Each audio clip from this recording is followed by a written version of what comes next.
Oh my God, look at this. Fresh off a vacation week. AOA, back again. Frankie Here C we is are. here.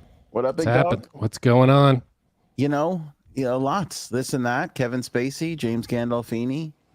Oh, look at this rundown. It's a big rundown. Rory McIlroy has a meltdown, saves his marriage, though, from divorce. Pretty Good for epic. him. Nice. Bill Belichick's got a new chick. We got to discuss that whole situation. Okay. The Simpsons, not only are they predicting the future, but I also feel like they are a path to the past. Really? Yeah. Wait until you hear the Simpsons story with the mummy. You're gonna lose it. I'll lose it. Let's go. The designer vagina surgery that is sweeping across Designer. Yeah. There you go. I'm on a cleanse, so I'll tell everybody about that. I'm none too pleased with that right now. All right. Cuddles and I aren't talking. So this is a healthy cleanse. That's good for both of you. Great. It's a healthy cleanse. It might cleanse our marriage. It might cleanse Cuddles of me. So we'll see how it goes. We have a cocktail of summer 2024, a little interactive thing to share with everybody, which I'm really, really excited about. Some AOA Flix Pix to sneak in and so much more. My goodness, man. This is After a Week of Vacation podcast.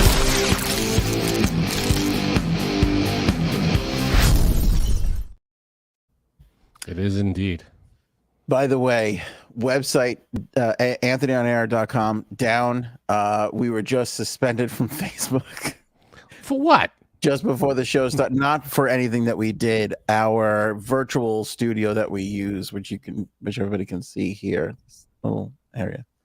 I don't know what's happening. They're feuding with Facebook or something, and so I'm trying to fix it. This has been going on for maybe a month now. Kind of bullshit. Yeah, and I just tried to fix it, and Facebook hit me with the, hey, your account is suspended. So I don't know what is happening. They just went, you know what? I'm not dealing with you right now. Let's just suspend you. We'll talk in a month. Yeah. Great. I don't know. Thanks. I don't know what's going on. But it's funny because Frank had a little customer service situation just prior to the show, and I feel your anger because I've had the same thing, and I hate, we've got to move past when you call somebody that you're having an issue with and they go, have you tried reconnecting it or restarting it? It's like, Well, yes. to be fair, that's like 90% of that's like the fix for most of the problems. I know, but I have a problem with in 2024. Like if I'm going to customer service, I've exhausted the restart, reconnect possibility already. You have. Not everybody knows that little hack. You think so? For some reason. They're just as soon as they have a problem, they're going right to customer service. I guess. So. I think so. There are people that don't know how to change a tire, and that's and they have to call someone. They can't do it themselves. You know what I mean? It's just you don't know how to change a tire. I know. I think I in think theory I could do it. Okay, you've never changed your own tire. I have never changed a tire. I'm in shock. Since I got my license and I was working with my first job, I mustered up the whatever it was back then, $49 to pay for AAA. So you get a flat tire, you call AAA and you wait there for however long? I'll give you a little tidbit. I have a flat tire right now, and I called AAA to put the donut on my car in my own driveway. Why? Yeah. That literally takes 15 minutes. Yeah, but you get all sweaty and dirty. Oh, well, God forbid you work a muscle. Do you change tires? You've changed the I've tire? changed my tire on my car, I don't know how many times. At least a half a dozen times, at least. All right. Quick poll in the live chat, which, by the way, it's so great to see everybody. Have you changed a tire in your life? Tell me, are you a tire changer or not? Because I'm not. Because that's the other part of it too. I pay for first of all, I feel like I was groomed and raised in a AAA family. Like my father is Mr. AAA. Well, AAA is great, of course. You got to use AAA, but to put a donut on. How long? I mean, it takes literally 15. You jack up the car. You unscrew the bolts, take the tire off, you put the donut on, screw the bolts, put the car down. That's literally all it is. Yeah, but you gotta crank the thing. You gotta make sure you put that in the right spot. You find a flat spot under the middle of the car. It's fine. It's the easiest thing out of all the car things. The rimdometer. I am not a car guy. I don't know how to do most of the things. I know. So I'm surprised you're scolding me so hard right now. Because I learned by trial by fire. I had to do it at one time. I got a flat. I was not in the middle of nowhere, but I wasn't close to anywhere I could get the car real fast. So I pulled over and I put the donut on, and you're like, all right, I didn't have AAA, and I just did it. You just, you learn. I learned by looking at the tire and going, all right, these things need to come off. I need to lift the car. I went in the trunk and said, all right, what does that? The jack, got it. You learn from movies and TV shows and stuff. That's really what it comes down to, right? Movies. Yeah. Your father didn't teach you, did he? No. Yeah. He taught me how to drive. Right. He taught me. I learned how to drive from him, but changing the tire, just learned by doing it. Yeah, my father was like, he said to me, he goes, you might as well pony up for that AAA membership, because I'm not sure we had to change the tire. AAA is great, but changing a tire is pretty straightforward. There's no mystery to it. I understand that, but like I said, I was raised in a AAA family. Like, my father used to go get the books for destinations. You remember those books they used to have? For the Atlas? This is Wyoming, and it would have all the hotels listed and all the rental cars, sure, and all that jazz. Like, till the day it reminds me of you at Netflix, how you were still mailing away for Netflix. My father to the last month was getting those books. Okay, this is gonna be bad now, because J Sabs has popped in very early, and I feel like, oh boy, we haven't even gotten to the first topic. I feel God, I'm gone. I feel like she's a tire changer, and she is here to just shame me for not. J-Sabs, have you ever changed a tire? You bet your fucking ass I have. See, I knew it. Boom. It's gonna make me look like a wuss.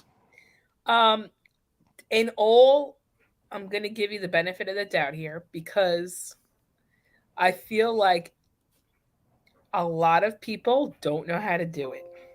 I don't understand. It's very I feel like changing a tire is a logical. You could figure it out. I didn't know how to do it until I just did it. You figure it out as you go. It's 3 steps. You jack the car up, take the tire off. Unscrew the nuts, take the tire off, put the I know how to unscrew nuts. There you go. You just figure it out as you go. You don't have to take a class on it. You just look at the tire and go, all right, what needs to happen? Like changing the oil. I don't know where. I know you got to get under the car and unscrew something, and it drips the oil out, but I don't know where that is. How about this? I bet you more people know how to change oil than change a tire. I feel like changing the oil. I know. I understand the process, but I just don't know where under the car. Right. I'm sure there's a cap or something you just unscrew. I don't know where it is. Frank, all you need to do is go under the hood. No, you go under the hood to fill up the oil. Yes. Or to make an orgasm happen. That too. But to drain the oil out of the engine, you got to go under the car. I know how to drain the oil out of it. All right. I think we've maxed out the sexual innuendos on this one. Right. I think we're done with that. Good. All right, let's see here. TD Freelancer tried to change a tire and failed. Christine, I called AAA to change tires. Never have I ever changed a tire. Thank you, ladies, right there, me and Christine. Can't change a bike tire, but I can change a car tire. It's a little confusing, but okay. Well, I guess chains all the spokes and the chain. Yeah, that is a little complicated. I guess you don't have to touch the chain. I don't know. Paul has bent the jack. Robin, yeah, I'm sure, yes. Robin cautions us to better have the jack in the right place. That's true. You don't jack in the right place, you're going to prison. You get in trouble. What happened to you that you need to change a tire? I just got a flat. Why did we start talking about this? So I don't know how we got onto this, but he has a flat tire in his driveway. The car is in his driveway. And he called AAA to put the donut on, so he can get it. So you can get it to a place to get a new tire, right? Correct. Not even the first time I've done that. It's probably the third or fourth time I've done that. I don't know if you remember the famous story, but Cuddles had a nail or something or a staple or something in her car, and I pulled it out. She said, "Don't touch it," and I was like, "No, it's on the side. It should be fine." And I pulled it out and immediately heard, "Goodbye." Call AAA. Hello, come on over. I mean, I guess that's what they're there for. They do that kind of thing. And then they go like this. When you call, they go, Are you in a safe place? And I'm like, well, I'm at my mentally house. No, pretty good. Yeah. In my marriage, my wife wasn't here, maybe, but since she's still here, there's a level of danger. By the way, no sense of humor on the AAA operators. Oh, they're all business. Yeah. They just want to get through it all. But I feel like, I mean, putting a donut on the car, it's the easiest thing in the world. And you just get, if your goal is just to get to, that's the thing. You're not in any big rush, I guess. So you could have them do it.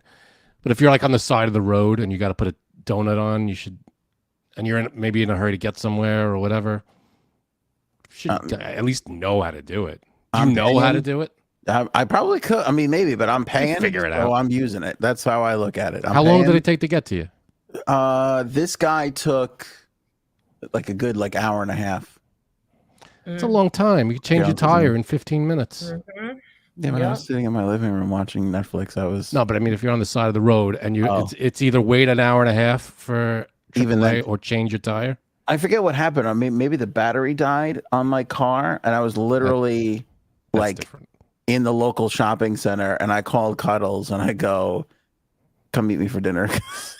It's gonna be a while for the AAA guy to get here and jump the car. Well, if she's coming to meet you for dinner, you can't just hook up the jumper cables? No. Are you nuts? No.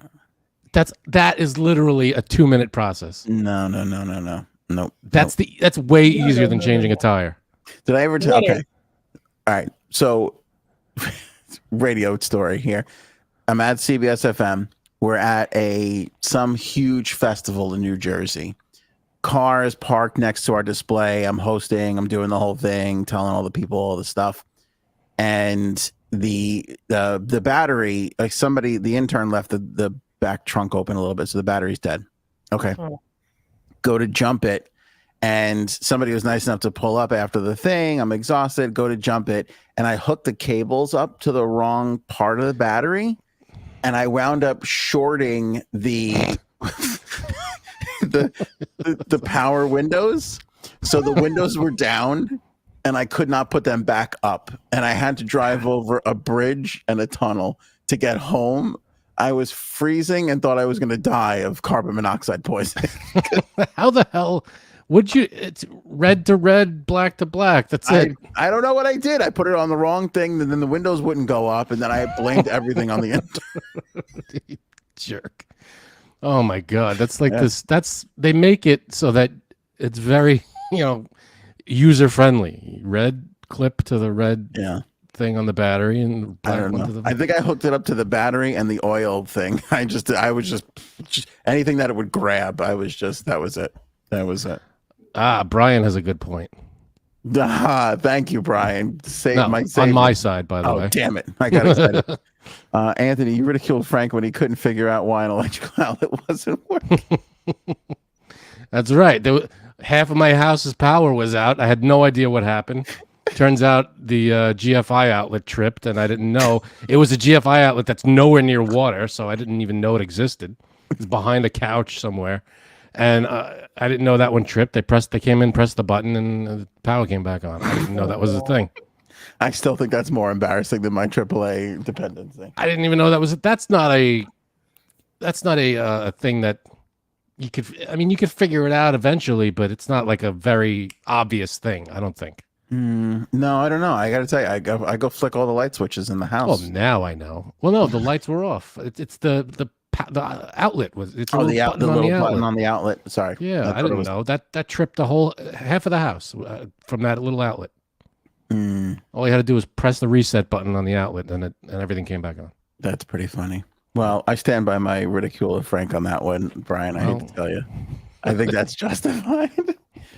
One honestly, is laziness. The other one is stupidity. I feel. I'm just saying. I don't want to cause problems our first day stupidity. Back. But I'm telling you, jumping in the car should be an easy thing. That's literally a 2-minute thing. I know. And especially Cuddles had the other car. She don't even have to bother anybody. No, I know. She brought the other car. Well, part of the problem too was I was like, I don't think this is the battery. This might be. I didn't know if it was the battery or the alternator. So I was hungry. You don't even know what an alternator is. I don't know what it's alternating. I have no idea. Well, it alternates with stuff in the car. But that's the thing, alternating. That's what they're the ones writing it off. Yeah, so that was my and we had a great dinner. That was a great dinner, actually. It was good. Very nice. And then it was a nice little dinner. AAA came and jumped the car. Jumped the car, and it was phenomenal. And I was on my way. That was it. Hey, you pay for this crap, you might as well use it. When I think about the amount of crap that I pay for I mean, it's insane. Do they charge, like, if you have to use them, is it like insurance? Like now your rate goes up or something? No, you just pay. The same. It's the same. You just pay whatever, and then they'll come, they'll tow you, they'll jump the car, they'll change the tire. It's wonderful. Excellent. Man, fuck it. Listen. Yeah, sometimes you gotta live a fancy life. You know what I'm saying? No, I'm totally for calling AAA in those situations. My thing is, if you're on the side of the road and you got to get somewhere, are you gonna wait an hour and a half, or are you just gonna change the tire? Oh, I'm gonna wait. Okay. No, I'm gonna wait. Okay. Yeah. All right. Definitely gonna wait. That's why you're late to everything. That's not even a question. Kevin Spacey is on the comeback tour, and he was on Piers Morgan. Mm-hmm. Emphasis on comeback. Emphasis on comeback, and he was on Piers Morgan. Okay. Rusty. It's a week back from vacation. Man. Anyway, he was on there, and the Epstein plane and trip with the Clinton got brought up. The fact that he was on the plane, and he addressed it head on. This is what he had to say on Piers Morgan. That we flew on for this humanitarian mission was owned by Jeffrey Epstein. And to then learn, he was actually on some of those flights. I didn't want to be around this guy because I felt he put the president at risk on that trip to South Africa because there were these young girls. And we were like, who is this guy? There were young girls on those flights. There were young girls on those flights, yeah. The airplane that we flew on. So I kind of find that interesting on a bunch of things. One where he goes, and it turns out Epstein was on the flight himself. Like, they're not huge planes. If you're on the plane and the plane's owner is there. It's not a 747. It's a private jet, right? Or I don't know how big these things are, but it's definitely, you can probably see everybody. Right. Yeah, you're going to notice it. And then for him to be like, I was worried about Clinton because there were young girls on the plane. I was like, If you forget, that's the one there. We got the young girl massaging Clinton in I think it was like a terminal or something, waiting to get on the flight or whatever. Very creepy and very uncomfortable. Not exactly something I think he wants brought up on his little comeback tour. Mr. Spacey there. What do you think about this, by the way? He won all the court cases. Well, did he win them, or there were he was found not guilty. I mean, he was found, okay, so but all of them, or wasn't it like just in Europe or something? I don't know. I haven't seen all the. I feel like there was some here, and then there was some in Europe, in Italy or something. Everything got thrown out, right? Yeah, for the most part, he did not get convicted in any of or found guilty or found liable or whatever it was. I know there's a few cases, and I know he spent a ton of money on them, but he walked away from all of them. And now Kevin Spacey has started his comeback tour. He's got Sharon Stone and a lot of people in his corner. He's been going on podcasts and talk shows, and people are starting to welcome him back, and he's been saying he wants back. By the way, he said on Piers Morgan he's totally broke. He's like, I got no money. I got to sell my house and everything, and which I find unbelievable because that guy has been working since forever. So working for decades. Yeah, a really long time. Like, he probably built up a ton of money. I don't know what yeah, look, a fly in lie said, think he settled some course out of court. Okay. Oh, did he settle a couple out of court? I don't know. Some cases, I guess. I don't know. I don't know if that's true or not. I don't know how many cases there were. were they settled or were they thrown out or was he found not guilty? I don't know. There was one big one, and that kind of started it all, and that's what made him come out of the closet and everything. And he said he didn't remember it, and blah blah blah. And that one he won. He walked away from that one. So, in other words, found not guilty, or correct. What do you mean won? Well, they found that the kid was making it up. I think it was. That's true. I never heard. Yeah, I don't want to speak out of turn here, but that's been the narrative though. It's like he's not been found to have done anything wrong, and so now he's like, I want to come back, and it's like, I don't think he's gonna have an easy time doing it. May 7th, Kevin Spacey. There's an overturned London court ruling which effectively found him liable for an alleged sexual assault on a British man after his lawyers mistakenly failed to serve a defense to a civil lawsuit. What? Yeah, Spacey is being sued in London's High Court by a man who cannot be identified for legal reasons, who alleges that in 2008 he was sexually assaulted. The actor has denied the allegations. In 2022, he was charged in Britain with 9 sexual offenses against 4 men between 2004 and 2013, but was acquitted of all charges after the trial. One of those 4 complaints separately sued Spacey in a civil suit. Early this year, a judge granted the man judgment in default, a ruling in his favor without a trial after Spacey's lawyers failed to serve a defense to the lawsuit in time. So I guess he lost one in a technicality, but all the other ones he was acquitted. All right. No settlements. The one in America too. The one in the United States. Yeah, I would assume so. I think so. So. All right. Hey, I don't know. We'll see. I don't know how big, how much they're gonna, how big of a comeback he'll make. If anybody was gonna want to work with him, I feel like somebody's gonna give him a job. I mean, if we gave Mel Gibson a job, that's true.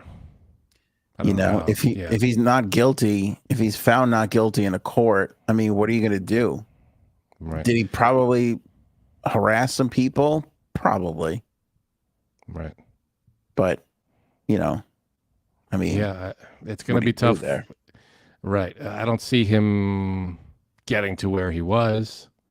Listen, we would all love, I'll say this. We would all love for them to redo that last season of House of Cards because it was awful without him. It was just terrible. Any of it. It's the first time in my life that I looked at a victim of a sexual crime and I went, you son of a bitch. I mean, I'm pulling for you, but you fucking ruined the show, Yeah, I tried to watch that show and it was just boring as shit and I couldn't take it. It was so good. It was early Netflix though. So it was kind of like, I remember watching it being like, this is amazing. This show's so fucking great. And then like on the second or third watch, I was like, wow, a lot of crazy stuff happened in a 4 years. Like, when you look at the reality of the piece, like all the shit that happens in a 4 year span, it would have been like chaos if it was really happening. Right.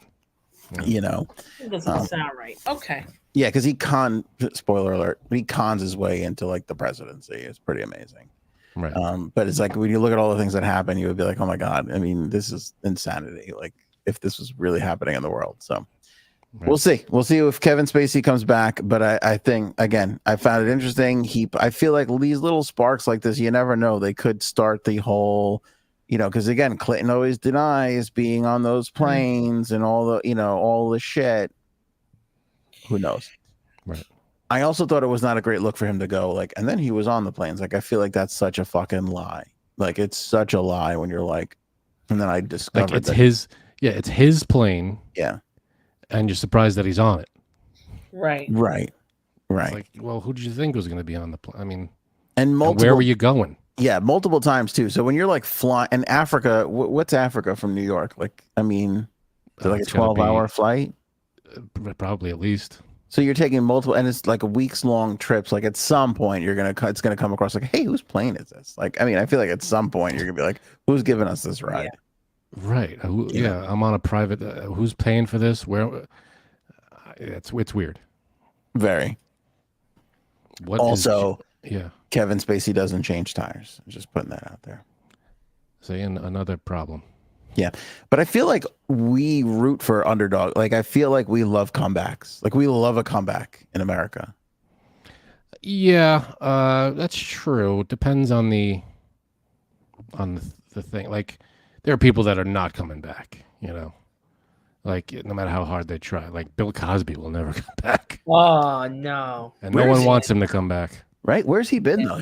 He got out. Remember? He's out. He's just I guess just home or whatever. Yeah, nobody's really heard from him, right? Yeah, that's a comeback nobody wants to see. All right, on to James Gandolfini. There's a new documentary that is coming out. It just debuted at the Tribeca Film Festival. It's called Wise Guy, David Chase and the Sopranos. It's primarily about David Chase and how he created the show and his career, but it does touch big time on James Gandolfini. And it turns out that he was a little bit of a nightmare behind the scenes. Now, full disclosure, I love this guy. Like, we're rewatching The Sopranos again for the, I don't even know, 30th or 40th time. Like, we watch it twice a year now, I feel like. So I absolutely love him as an actor. And I think everybody on the show loved him. But listen to some of the things that he did. And it's kind of like, you know, well, they say he really, like, he was super into the role. By the way, not an easy role to play. I mean, he's a murderer. He's a thief. He hurt women. Yeah, it was a lot of bad shit that that character portrayed. Sure. So they said that he had to go to some really dark places to get the character nailed down. Edie Falco in the documentary said that he was a very good and kind-hearted man, but that the role may have taken a toll on him.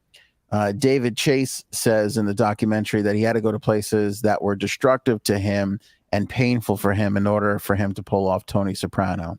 According to the documentary, Gandolfini reportedly deprived himself of sleep for days.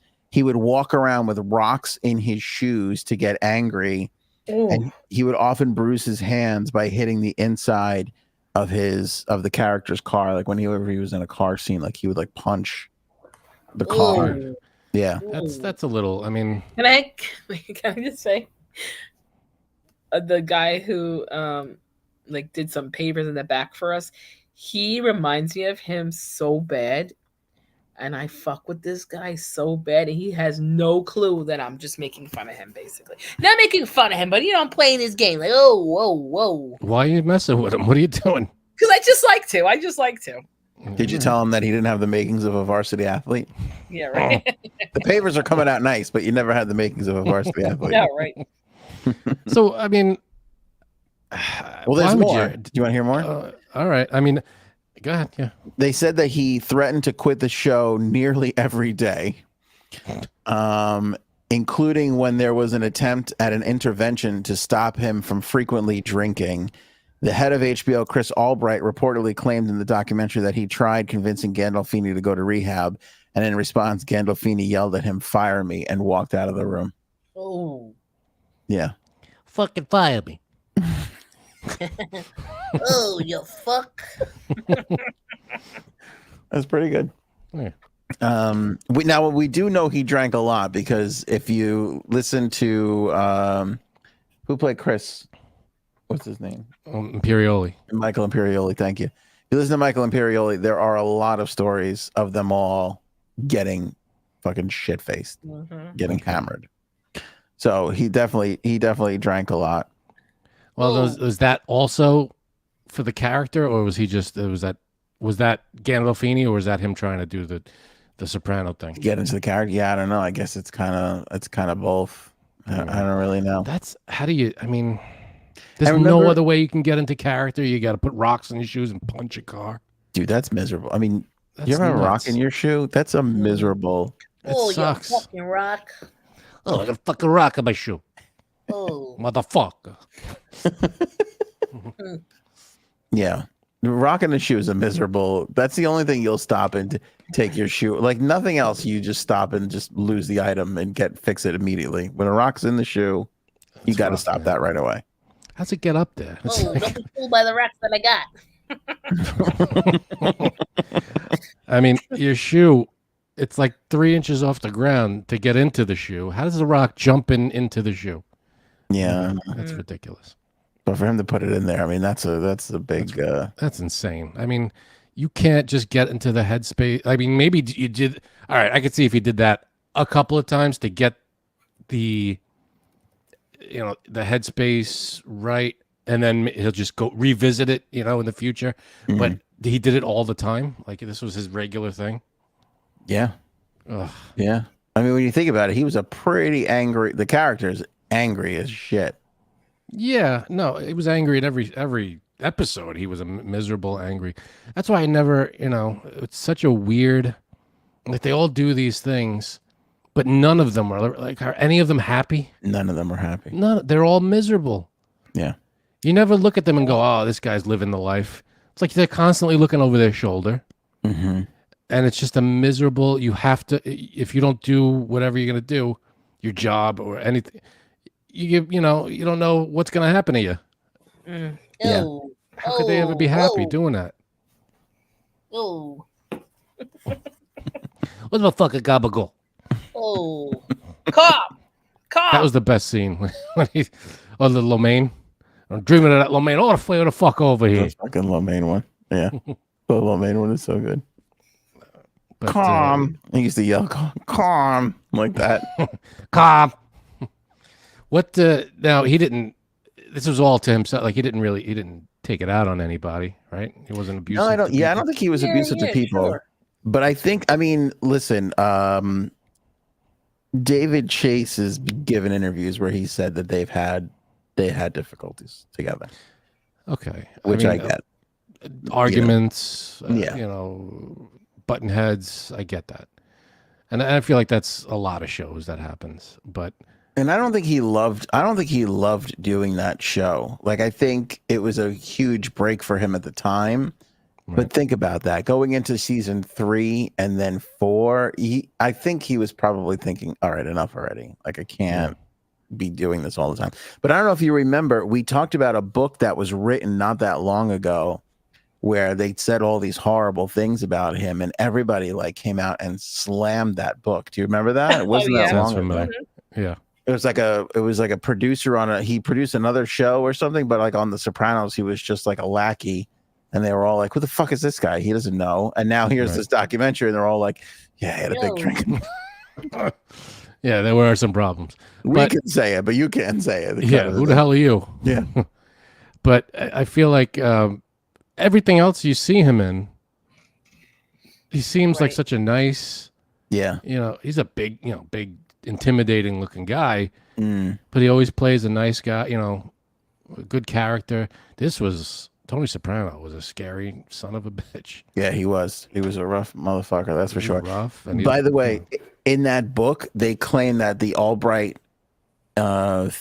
intervention was like in Gandolfini's apartment. That like he came home and that's what the book claims. They don't touch on that in the documentary. Documentary's not out, by the way. It will be. It's going to come to HBO shortly. Like I said, it's at the Tribeca Film Festival, or it was just at the film festival.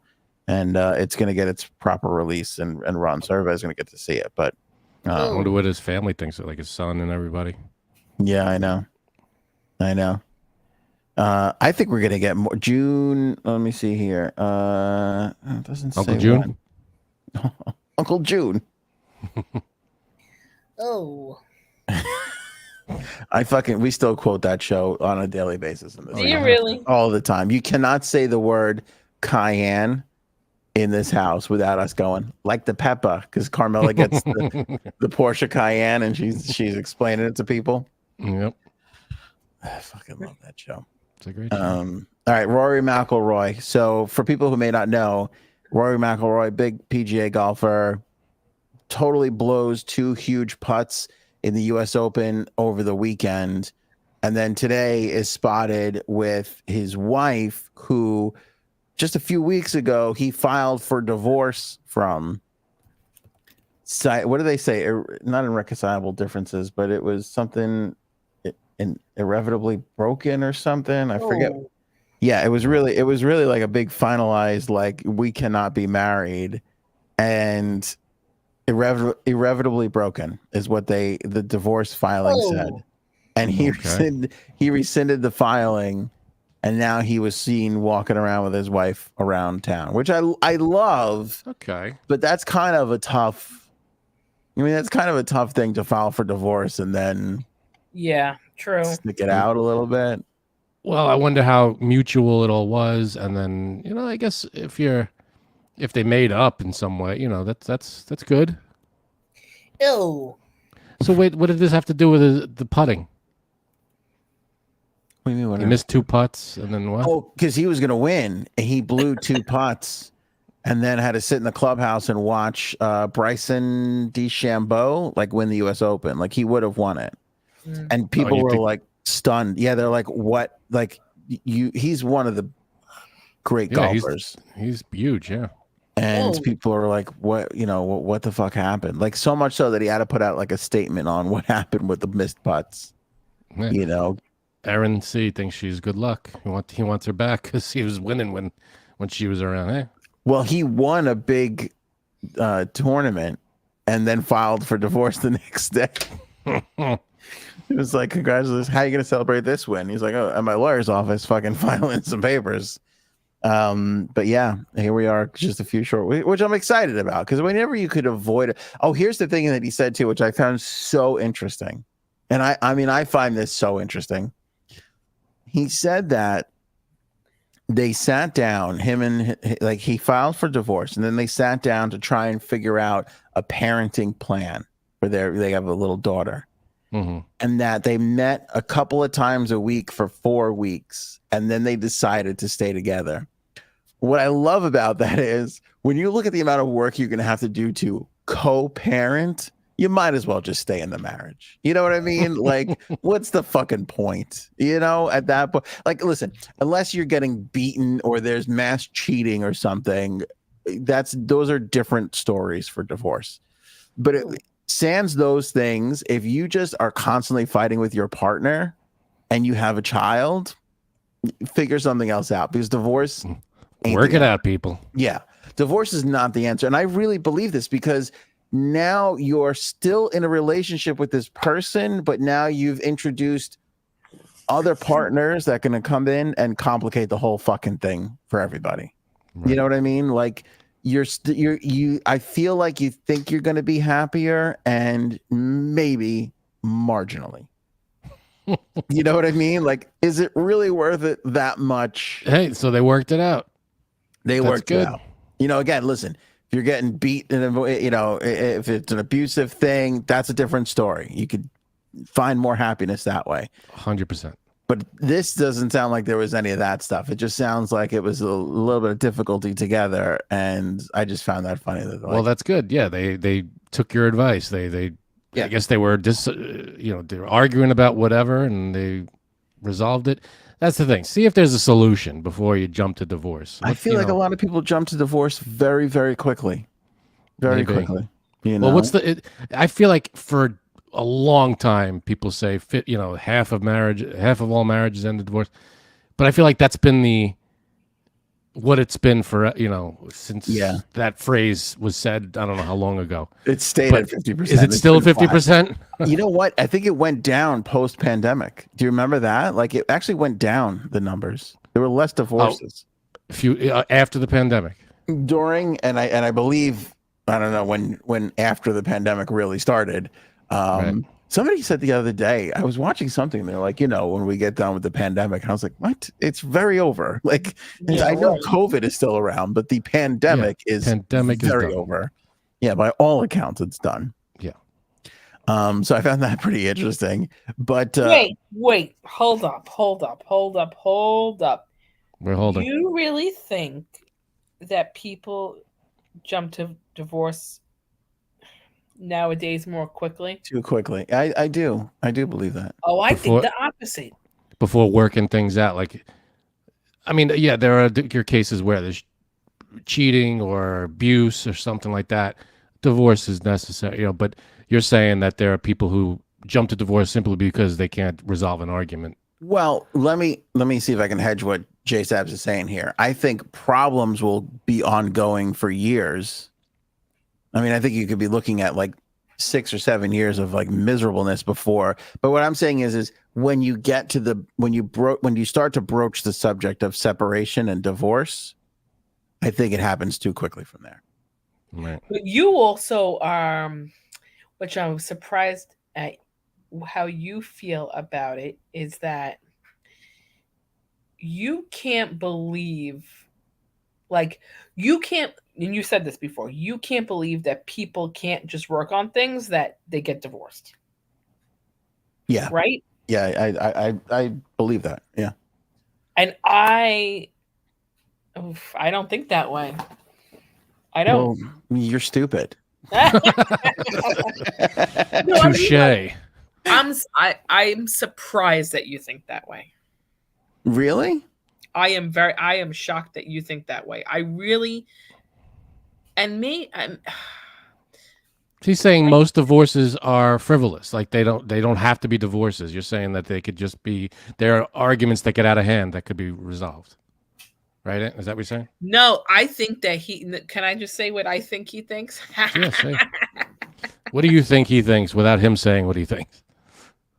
I don't think that Anthony likes the idea of divorce, period. Who does? Yeah, that's true. Who does? Why would you like that? I downplay it whenever I can, especially in front of my wife. I think that in his mind, like, okay, if his parents had gotten divorced, or they still could, whatever, it would be like the worst thing to him. Like, or even if he got divorced, it would be the worst thing. Of course, nobody wants. Nobody wants to. Nobody goes into a marriage going, "I hope I get divorced." No, but I mean, for him, for Anthony, and I don't know why. For him especially, he said something once, and I can't remember what he said. Then I was like, oh, it just made me think, damn, this guy really doesn't like divorce. Like, he can't believe people can't work on things. Well, it depends on the things. I mean, you could work on arguments. You could work on stuff, disagreements about your kids, stuff like that. But like, if it's stuff that like, abuse or something, or cheating or whatever the case is, some stuff,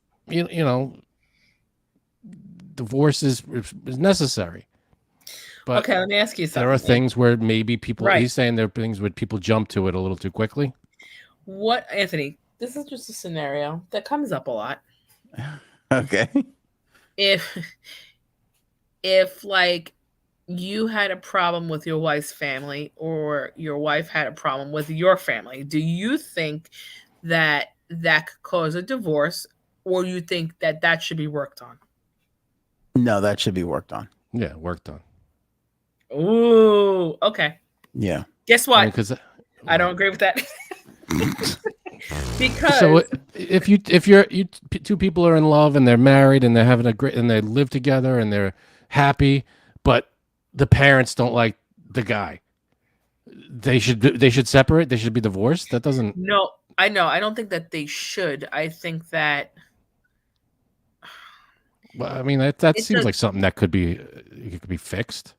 But the thing is, you like your in-laws, and your in-laws like you.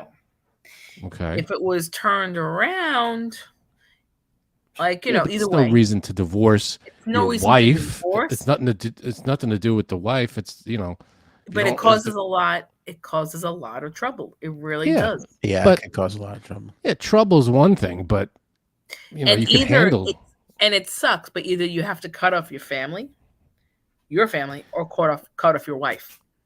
Well, you know what I mean? The thing is, it'll be an ongoing fight forever. Well, forever. If your marriage is strong enough, you could get through that stuff. All right, I guess. I have no faith in anyone or anything, but okay. Okay. Well, then that's a different story. That's another conversation. Yeah, no, I hear what you're saying. Families can definitely gunk up the works. Like, I think, like, for me, that was the worst around when we got married, Cuddles and I, because everybody had like an opinion on what we were supposed to do. Oh, yep. And that was really, really bad. But that like her and I really stuck through that together, and we've had some of these issues that you're talking about. But the thing is, at the end of the day, like you have to, and I've heard family members say this to me, and it's the God's honest truth. You have to choose your spouse over everybody else. End of story. That's it. That's all there is to it. Like you don't want to be in that situation at all.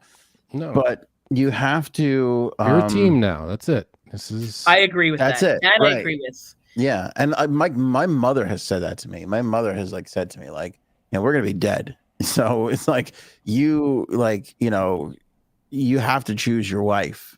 And I've said to her, it's not a problem. I can't stand what you're saying. Yeah.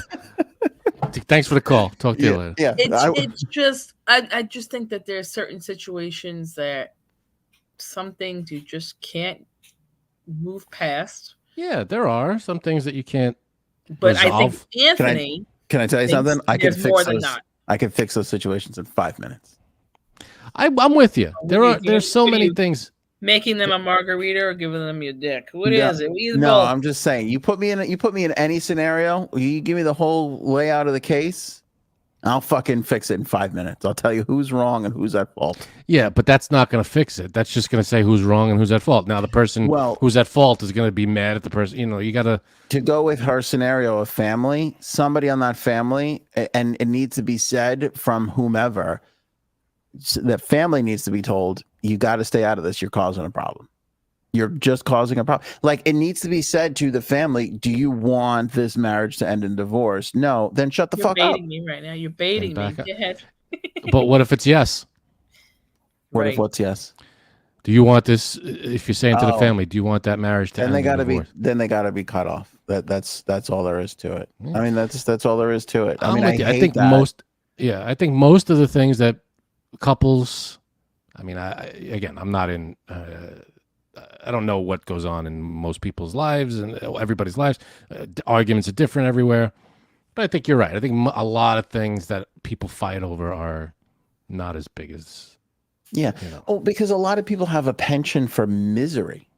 Like there are some, when there's a family issue, there's like I'm miserable and I need everybody around me to be miserable. I'm angry and I want everybody around me to be angry. And those people, you can't help them no matter what. That was my grandmother. Oh, is that right? Yeah, and honestly, she caused a lot of trouble between my parents. Well, to be fair, if some guy came into my daughter's life and was like, "Oh, I invented plaid," I'd have a problem with it too. I'd be like, "This is bullshit." It was actually his mom. Oh, okay. So, well, that didn't work for my joke, so I had to switch it. Right. But I could see. I mean, it could be really a miserable time, and it's like, I don't know. This is tough. This is a tough subject. It is. Next. Okay. Instead of tackling it, we're just going to ignore it. But to answer your points, I do hate divorce. I do think it's very tragic. I do think it's necessary sometimes. But I do think that, because I think that people can fight and argue for a really long time. But I think from the time where they really start to talk about separation and divorce till they're doing it is too short of a time. I don't think that they're looking I don't think they're looking far enough ahead to be like, oh, this is going to be, especially if you have kids, because they literally, like I come across this on TikTok all the time of like, I just saw this guy today, co-parenting, going out. This is what it's like to go out for Father's Day when you're co-parenting. So him and his ex or whomever, they're going out to dinner together for Father's Day because I guess he took her out for Mother's Day. And now she's taking him out for Father's Day, and they're sitting there with their baby, and they're having like a normal dinner. And you look at that and you go, you can get along at this dinner. You obviously care enough to make these gestures of like, let me take you out. Let me acknowledge you're a great mother. Let me acknowledge you're a great father. How much more do you need to just be together? What could the problem really be? Well, do they say why they... No, he looked like a dick, so I didn't care. Oh, there you go. Maybe he's just a dick. He could be just a dick. He could be. Listen, I'm not saying it's not necessary, but I feel like I bet you out of 100% of the divorces, we could probably salvage 60 to 70%. If somebody went in there and did some work. I knew you were going to say that number. Actually, I was going to say 75 to 80%. That's what you think. Well, I don't want to be too cocky, but I think I can get there. Yes, but I think a lot. I just know from experience of watching, like if I see another couple fight about something frivolous and stupid and small, I'm like, why are they fight? You know, I always go, why are they fighting? This is what leads to like this is so little. They fight over the littlest things. It's like, stop it. Who cares? Yeah. Why are you even starting this fight? And it's not a big deal. I see that in other couples, and I'm like, it doesn't make any sense to me. Just don't. It's a little thing. Who gives a shit? You know, if you're gonna fight over something, fight. You know, choose your battles. Why would you fight over something so stupid? It's kind of the good things when you have kids, because then you're just too exhausted. You're like, I fucking hate you, but I can't do anything right now. I fucking hate you. Yeah. You know what? I'm not gonna yell that you never get our daughter dressed, and I'm not always. And never mind. Goodbye. Well, also too, I think a lot of people make a mistake of rushing into marriage, which that could be part of it. I feel like 99% of divorces. Then how do you fix that one? Well, that's a little tougher because it's like it's almost like you got to be preventative there. Like get in there before when the engagement is brewing. You got to get in there and be like, okay, listen. You don't know. You can't see that coming. Like I know you wouldn't be called upon until. But people should. Like but remember what's that shit you go for when you're when you get married in the Catholic Church and they send you out for marriage lessons. What do they call it? Bullshit. You could tell I didn't do this. I skipped this step. Whatever that is, there's not enough honesty in that where somebody needs to sit in that room and say, hey, the issues that you have with your partner, they're only going to get worse. Your partner's only going to get more into it. Like if it's a gambling problem or drinking problem, whatever, that's only going to progress worse. If you can't stand his mother, that's only going to get worse. You know, Pre-Cana, Aaron. Pre-Cana. Nice job. Be prepared for that. Know that it's going to get worse and think about whether or not you can deal. Because if you can't figure that part of it out, like if you can't look at the worst parts of your potential partner and say, I can deal with this if it gets 5, 10, 15, and 20% worse over the course of your lifetime, then you shouldn't be getting married. Because most people get into that going, I think they'll change. I can change them. I think they'll mature. I think they'll figure it out. Most people don't. Yeah. Most people don't, you know? Yeah, I hear you. Speaking of relationships, Bill Belichick. He's got a new chick. Former coach of the New England Patriots. He's 72. She's 24. Hello. The creepy meter just... That is brutal. Right over the edge. That is young enough to be his granddaughter. Very much so. And they've been dating for a little while. And I haven't really put the timeline together yet on when they were dating, but nothing illegal going on here, obviously. But I mean, 72 and fucking 24. Men are disgusting. Men are disgusting. It's gross. That's not cool. The old man hunter over here. Yeah. Right. That's true. Shut up, Janine. Shut up.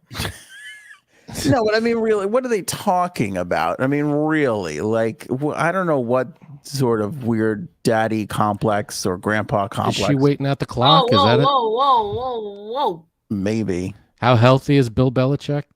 And listen, I understand, like, Janine will say Fauci and who's the other one you always liked?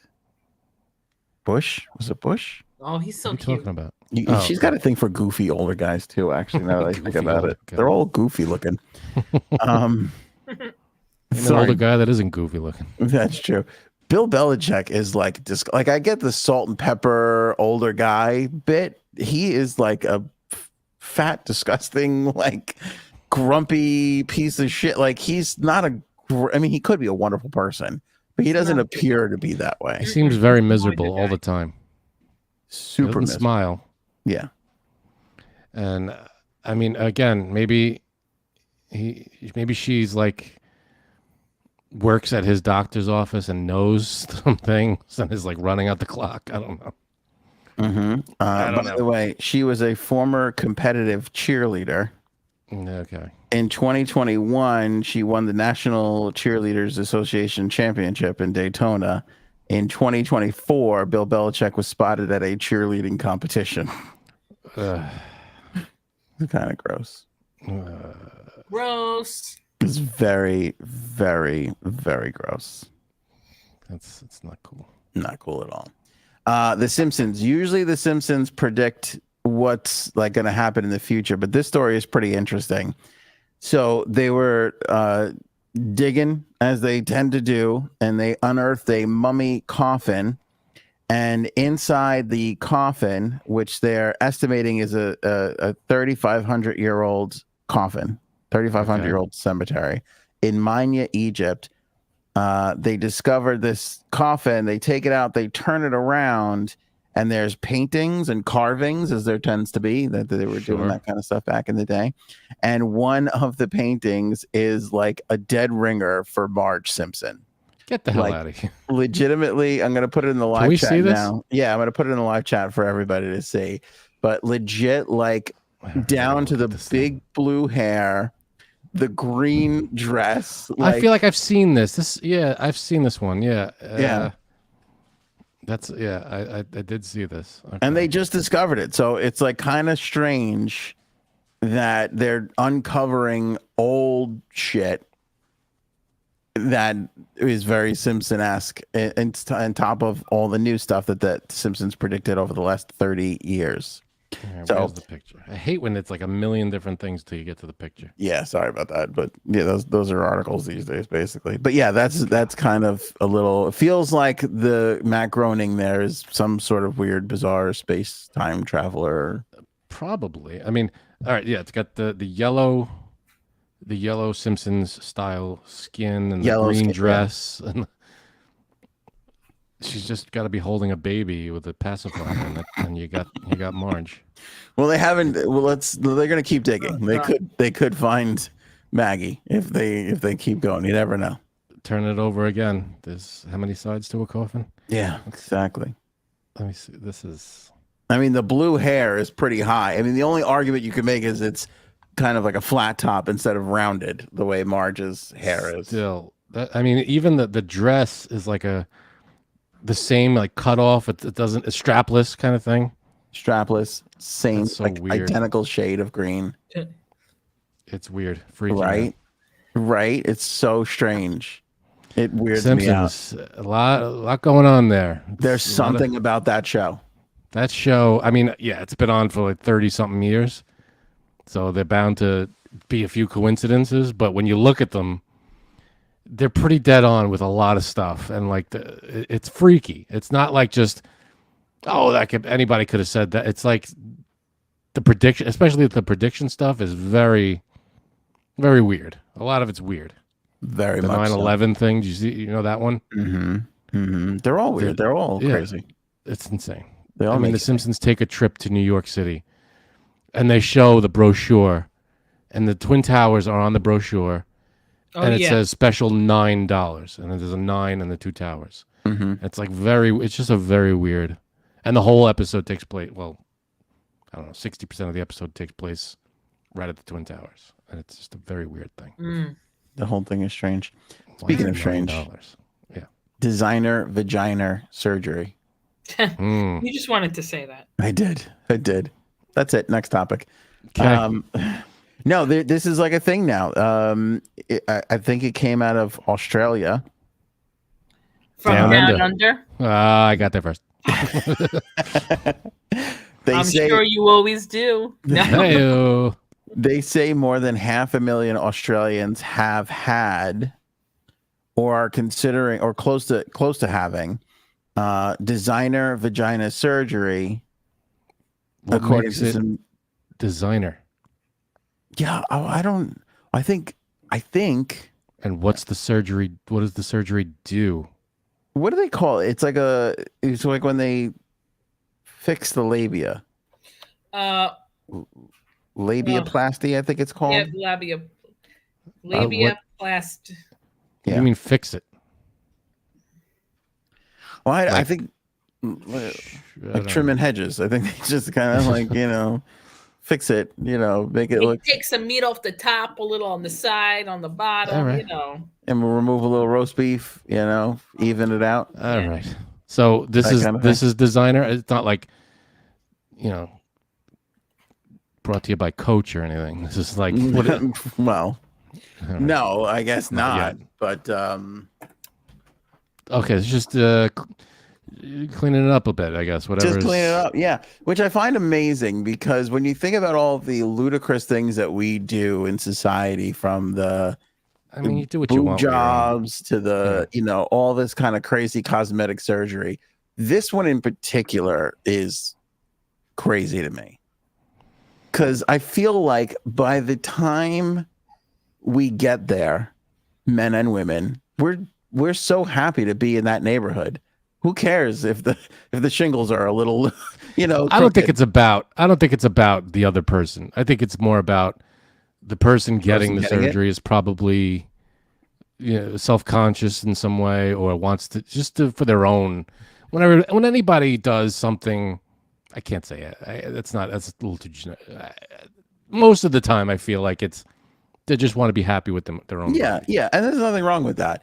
But let me share this with you. What I particularly find interesting is they interviewed one woman who went for this, and she was recalling a story about like 20 plus years ago. She had a boyfriend, and after they broke up, the boyfriend said to her, "You have the most disgusting looking vagina I've ever seen."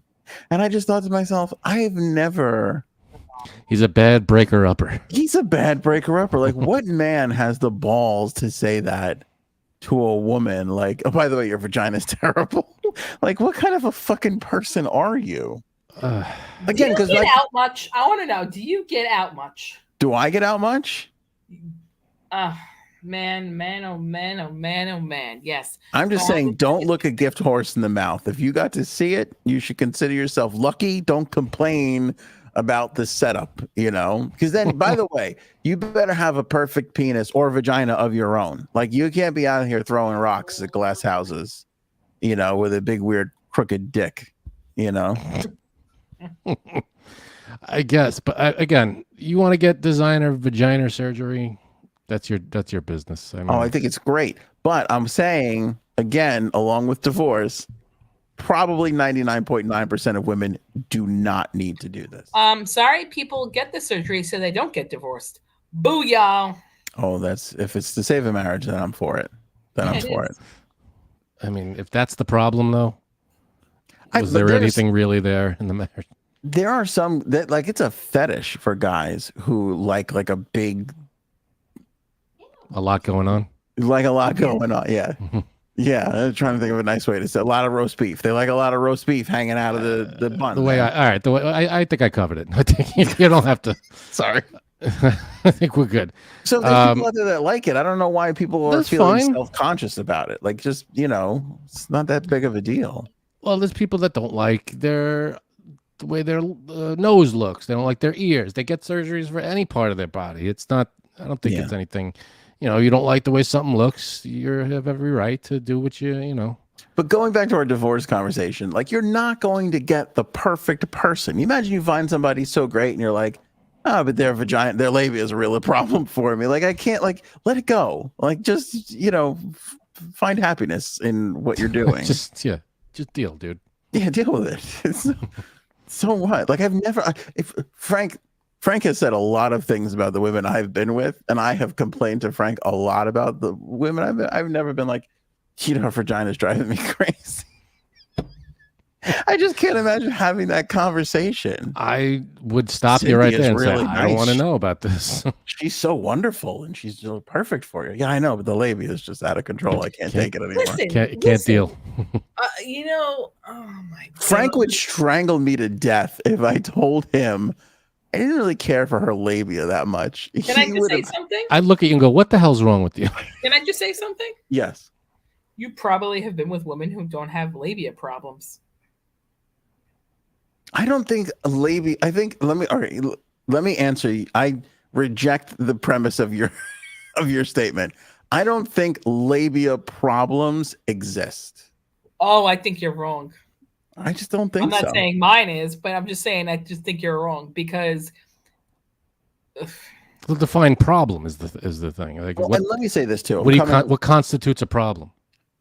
What constitutes a fidget? Sopranos. All right. it's well. Can I just say this, Janine? I'm coming at this from a perspective of a man. Okay. Have you ever seen a pair of testicles? Like they're fucking all over the place. They're terrible. There's nothing redeeming about them. Have you ever, Janine, when you're talking to the ladies, have you ever heard his balls were so fantastic? I can't even tell. No, but I'll tell you something. Oh boy. I am a little nervous about what you're about to say. There it was, an older Italian man who used to live behind my mom. So you could see like his back stoop, with steps. For people who aren't from Queens, don't know what that is really, I guess. You could see his back porch. Oh, I hate the word porch too. Back stoop.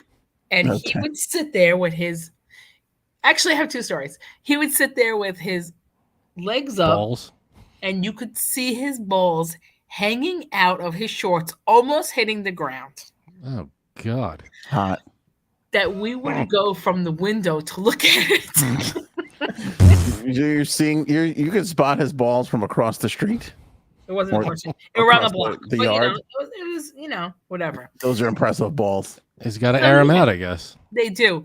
And another thing was, when I was like, I want to say 15, 16, my so this is going to answer your question. Yes.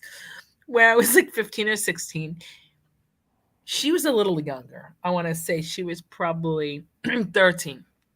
And she used to like this boy who lived around the block, and he was way older than us, right? I want to say he was probably 21. Okay. Not like him, but she thought he was cute. Okay, fine. So we would walk around the block, and he would sit the same way on the stoop. And she was like, okay, you got to look. You could see his balls through his shorts. So we would walk around the block multiple times to look at his balls. Just to catch a glimpse. I know you're thinking, what the hell is wrong with Janine right now, right? It's okay. Every day you think that. But yeah, so I guess, yeah, you know what? I'll look at a ball or two. When you're younger, you're going to look at a ball. But I'm just saying, like... It's hard to just look at one, I guess. You have to go with it. Right. If you see one, chances are you're going to see two. I don't think the conversation has ever taken place of... he doesn't treat me well. We never go out, but my God, his balls are so spectacular. I can't let him go. Can't leave him. Just can't leave him. Yes. And have you met my brother and his obsession with his balls? He loves to show his balls off. I will say, and this is I've seen his more than my own. To Janine's story, I remember, because I spent a lot of time down in the Jersey Shore when I was growing up. I don't even know who this person was, but I did have a similar situation where, like, there were porches. Everybody would just go and hang out on like whoever's porches. And so a friend of mine brought this guy over that he knew, and he sits down on the couch and his shorts like hike up, and I could literally see his penis and balls. Yeah, right. Like the shorts just opened up, and I don't know why, but that is forever burnt. I can't see his face right now in my head. Can't see it. But the penis and balls I remember through the white shorts. Exactly. The balls, you'll never forget the balls. You could go to a sketch artist and you get it right down. Like that. And I remember thinking to myself, I want to tell him. Excuse me. Your balls are showing. Like Ace Ventura. That's like that Friends episode where Phoebe's boyfriend is the biker, and he doesn't wear underwear, and he put his leg up, and everybody looked and saw the balls. Oh yeah, that's right. It's exactly how it was around the block from my house. It's like when somebody has a boogie hanging. It's like, do you acknowledge it, or do you just hope it flies away? You don't have to have that embarrassing exchange of like. Yeah, there's no real. Is there emotion? Like if a boogie's hanging, you can go like this. Right. It's a lot. But if balls are hanging out, you can't. There's no sign language for that. Like you're juggling your sack. Like hey. Hey, you're the little guy speaking out there. Can't believe I just. It's nuts. Erin C had this great idea for. Oh wait, I don't know. Oh yeah, I can say. All right, Erin C had a great idea. She wants to do a blind top 5 because we were talking the other day about the what's the cocktail of summer 2024.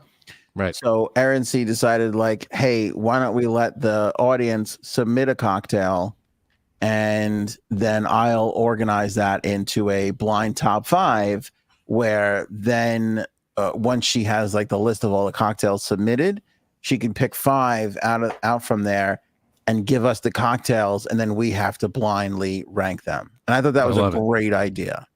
I love it. Yeah. So this is the premise. So link in the description below. By the way, great news. The website's back up. Link in the description below. You can go and click on that, or just go to anthonyonair.com and click on the blog section. And it's this little button right here that you can click on to submit your cocktail. So here's the deal. You can take a cocktail that already exists, like an old fashioned or a margarita or whatever, and give it a little twist, maybe add an ingredient, maybe not even add an ingredient, maybe come up with like a fun name for it. Like whatever. Does it have to be original? Does it have to be your own twist on it? Or it could just be an old favorite? You could take an old favorite and put a new name on it and submit it. That's that good. Maybe you have a cocktail that you have created. You can submit that too. Maybe it's something super simple or whatever it is. But anything goes. Like we even say, like you could have it named after one of the hosts or one of the themes of the show or one of our inside jokes or, whatever it is. Like there's tons of stuff out there. You can create many a cocktail possibilities. And many possibilities. Like I said, it doesn't have to be newly created. It can be. Could be anything in between. Don't just go margarita. That's not going to get selected. But if you got like a new angle to an old drink or a new name or a fun new concoction, or you have something that you like to do, you like to drink, or a drink that you just found and you love it and you want to bring it in and put a name on it, do it. Submit it right now. We'll leave this open for the entire week until Friday afternoon at some point. And then Erin will organize all of that and she'll put it into the blind top 5. So then we'll rank these new cocktails to do the summer cocktail of 2024. I thought that was a fun little idea to do. It's a great idea. And Erin's in the chat. She says, be clever. So yeah, come up with a clever name, an ingredient that you like, whatever, go nuts and go to the website, submit your idea. Yeah. And we'll see if we can use it. And the link for that is in the description of this episode, wherever you're watching or listening from. So yes. And Miss Justice just put it in the chat. Perfect. Thank you, Miss Justice. I expect there to be some good ones in there. Like I will be devastated if like Robin doesn't get one in, or Miss Justice, or Paul, or let's go, people. Get some good ones. Yeah. I think I think Erin's gonna have a tough job keeping it to 5. I think that's gonna be the toughest part. Hey, maybe we'll do more. Maybe it's called the blind top 5, but it doesn't have to just be 5. Maybe there'll be more. We did one that was 47 once, I think. You remember that one? That was familiar. That was a long night, but we made it through. We made it happen. Got through. And every one of them was fun. Yeah. Remember that thing there was not that long ago where like Congress was like, oh, we just discovered this big like threat, this big threat to us, and it was like right around the time of TikTok being banned and all this jazz, and they never said what it was. I don't know if this is it, but it's enough for me. There's a proposal out there for a bill to ban DJI drones. What the hell is DJI? So DJI is a company that makes drones, and apparently they're based in China. Okay. And they're like it's not even a Coke or Pepsi. It's like a Google. Like, you know how Google is like 95% of the internet searches, and then like Bing is like 0.2%, Right. Like most of the drones are DJI drones. So apparently, according to these reports, the Chinese government can access the information on these drones and use them as like surveillance items against us here in the US. So they're talking about banning the DJI drone, which would be crazy in a lot of aspects because, like I said, was that the number one drone? Is that the big thing going? By far. Like not even close. Like not even close. Yeah. So a lot of people are going to be out of work. or have to figure out something else quickly, Right. because there's a lot of drone, photographers and videographers out there that make a living with that kind of stuff. But also, it's like even the hobbyist who has it, who uses like a drone, like. Well, I feel like a drone. I mean, it has its own. I guess they have their own cameras on them, because I always thought drone. I don't know, have a drone, but then you like put your phone in it or something, and that. Or you can. It has its own. Yeah, they have. Yes. But these, I guess, have their own cameras and stuff. Most of them have their own cameras. A lot of time you put your phone in like the controller, and then you look at your phone screen to control it. So a lot of them have that kind of a thing to it too. But it just that really weirded me. I don't know. I know TikTok is like a threat. I get that. I understand that. Well, this is an opportunity for a new drone company to spring up and take the market share. Do some big business. Yeah. But the other reason why I wanted to talk about this too, it's weird because it's like TikTok, now DJI. What else are we going to discover that's being, because I mean, China manufactures a ton of stuff. Right. What else are we going to discover that they have access to, that they're getting, information from? Yeah. Who the hell knows? I mean, but I'm glad at least they're looking at it. Yeah. The drone stuff scares me more than TikTok, believe it or not. Yeah, because drone stuff, I mean, that's who knows where these drones go. People fly them over whatever areas, and yeah, I mean, I don't know what they're gonna find out. I mean, the 1 in a million drone that flies over some sensitive area, I have no idea. I mean, are they even allowed? Are drones even allowed anywhere near sensitive area? Who the hell knows? They're not supposed to be, but how hard is it to get it up there and just? That's what she said. Fly it around and just do it, Yeah, but I feel like Google Maps is doing that anyway. Yeah, to a degree. But if you notice, Google Maps has some they will blur out areas. Oh, sure. Yeah. That you can't see. Right. I started a 5-day cleanse today.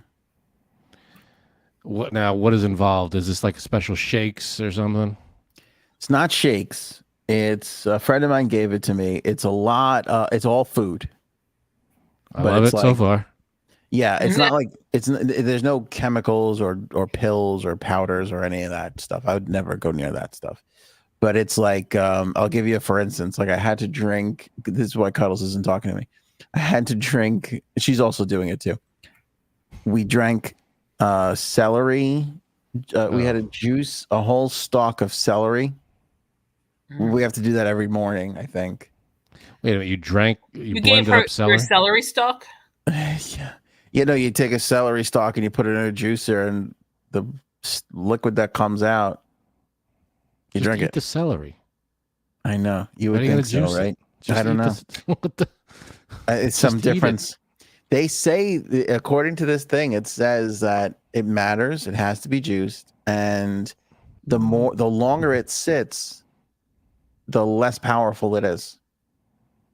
Now, I think it's supposed to make you take a dump, but I don't know, because on Saturday night, I ate at a restaurant and got the worst food poisoning. Maybe not the worst, but close to the worst food poisoning, where everything evacuated my body on Father's Day. Well, is this restaurant approved by your cleanse?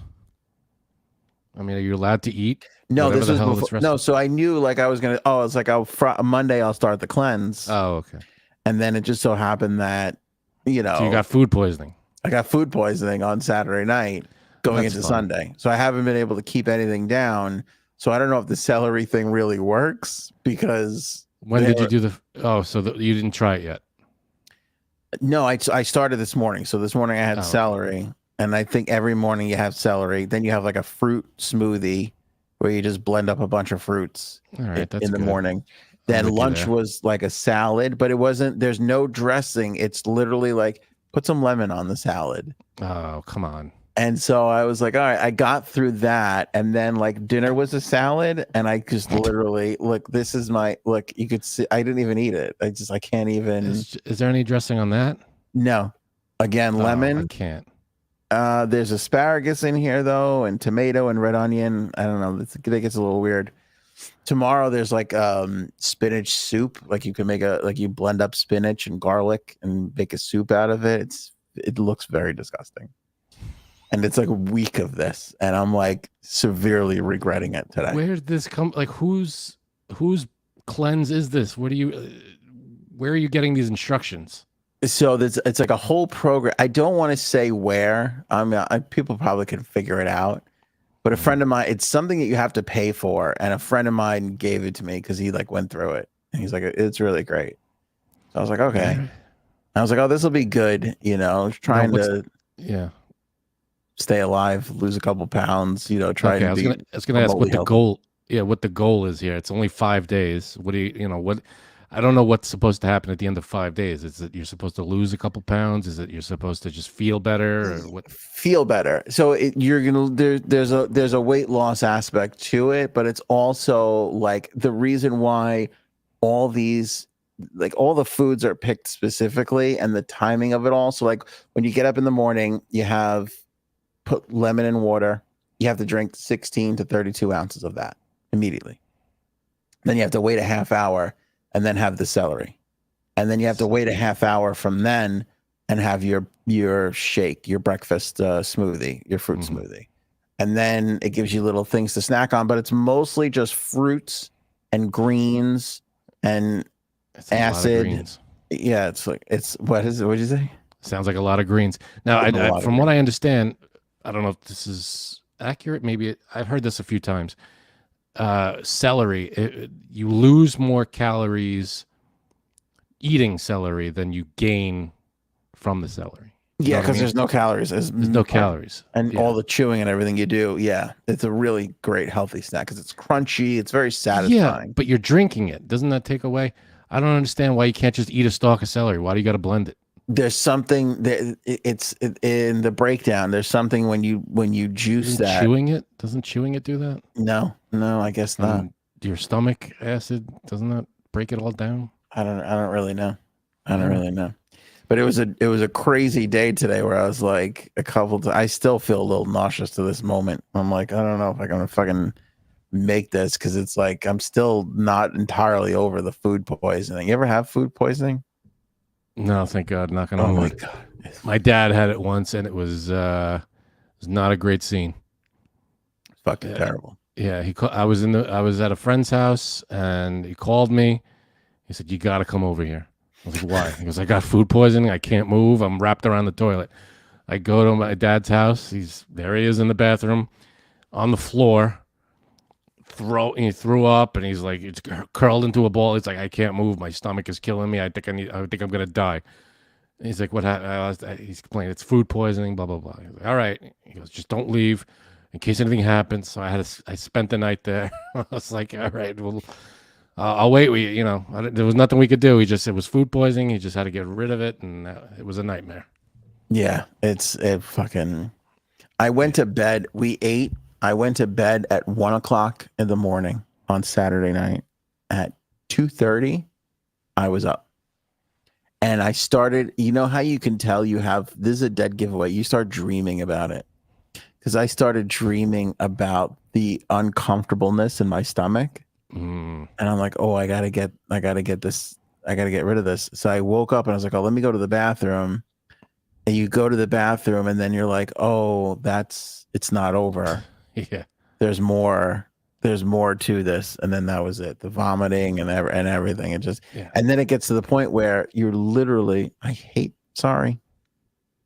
you're literally just squirting out of your asshole. Oh. Like literally it's to the point where early this morning, I had my first dry fart. It was the first time where I could be like, oh, there's no liquid. This isn't a squirt. This is actual gas and air. Because everything else was accompanied by lots of liquid. I don't know what the fuck. You know how usually our podcast, we're usually hungry at the end? As we talk about food. This is not that. If you were expecting that, yeah, not tonight. I did while we were on break, I filled the members area with tons of Ravens Cravens. I put all the food that we had in Florida up on the members area. It's pretty good. All the food that gave you food poisoning? Yeah, no, that food was fine, but that was weird. It's like you go away on vacation, then you come back, and then you're like, I don't know, to get sick after vacation is kind of weird because then people are like, hey, how was vacation? Like even you were like, how was vacation? I was like, it was great, but I just nearly died a day ago. Nothing to do with the vacation though. Yeah, vacation was great, but do you hear that? Do you hear that? That I don't know if you heard. It came motorcycle. That was the motorcycle, and it comes through every night around this time. Really? Right up the block every night. Same motorcycle? Same. Yeah, they live not too far from us, and they leave at like 7 o'clock in the morning, and they come back this time at night. Jesus, that's a long ass day. Yeah, I don't know where they go, but who are these motorcycle people? Just I don't know. Riding motorcycles everywhere.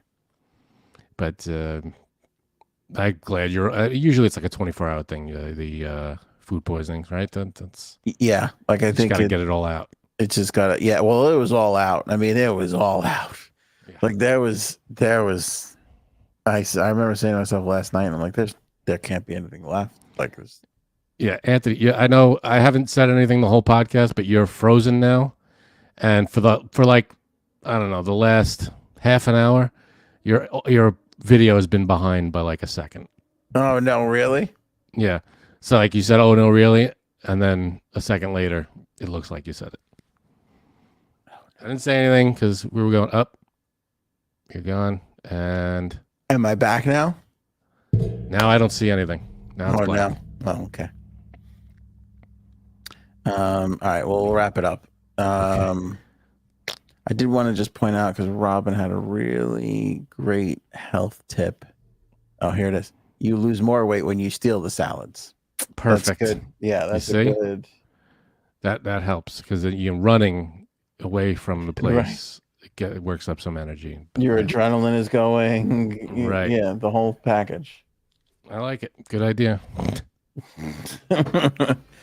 All right, that's it. That's the show, folks. How was vacation for you? Did you do anything good? It was nice. Yeah, I did, some stuff here and there. We didn't go away or anything. We stayed home. Yeah, had a good time. But you guys, you went to Florida. You had a good time. That's nice. We just enjoyed the time off. Hung around here. I don't know if you saw it. I don't know if it was in Discord or wherever it was, but Robin photoshopped you into one of the photos that we put in the members only area. Oh, I got to see it. I missed it. You missed it? Yeah, I'm going to look. That was good. It was really funny. Make sure you guys pick up Oval, written by Aaron C. Oval novel. It's the link is in the description below. Great book, available on Amazon. Download it or buy the physical copy. Hey, you're back. Hey, right in time for the end. Awesome. Amazing. Wonderful technology. Yeah. All right. And don't forget to submit your cocktail. Link in the description below for that. Thanks, Aaron C., for running that little contest. By the way, we won't see it. Only Aaron will. So submit yours now. Show me potato salad. Maybe we should go